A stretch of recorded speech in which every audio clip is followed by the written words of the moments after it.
तर नमस्कार मित्रांनो, स्वागत आहे तुमचं आपल्या नवीन व्लॉग मध्ये. रात्री झोपायला उशीर झाल्यामुळे सकाळी 9ला उठून आवरलं. मग घरच्यांनी सकाळी आपली आरती केली, तो विषय वेगळाच आहे. पण तेच मोटिवेशन घेऊन जोशात निघालो जिमला. मग जिम मध्ये गेल्यावर बजरंगबलीचं दर्शन घेतलं आणि वॉर्मअप सुरू केला. आजचा फोकस होता फक्त शोल्डरवर आणि असं जरा करेल्स फिरवल्यावर एकदम जोश येतोय बघा अंगात. त्यानंतर केला हार्ड शोल्डर वर्कआउट. मग वर्कआउट संपून निघालो घरी आणि आज ट्रायपॉड मॅडमला दिल्यामुळे जास्त काही व्हिडिओ घेता झाले नाहीत.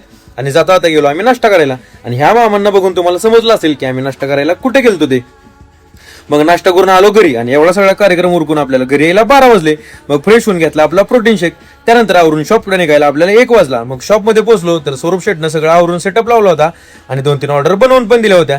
मग थोड्या वेळाने आले आपल्याला पहिली कोल्ड कॉफीची ऑर्डर. मग काय म्हणलं, नशीब चांगले म्हणून लगेच ऑर्डर बनवली आणि लगेच कस्टमरला देऊन टाकली. नंतर जरा थिएटरमध्ये गेलो टाइमपासला, तर तिथं पण आपले कोणच भाऊ नव्हते. म्हणून आलो परत शॉपमध्ये आणि केलं मस्त मध्ये जेवण. मग थोड्या वेळाने गेलो कॅफे धीरामध्ये, तर आपला आज नशीब लयच साथ देत होतं. तिथं पण आली 2 कोल्ड कॉफी विथ क्रस्टची ऑर्डर.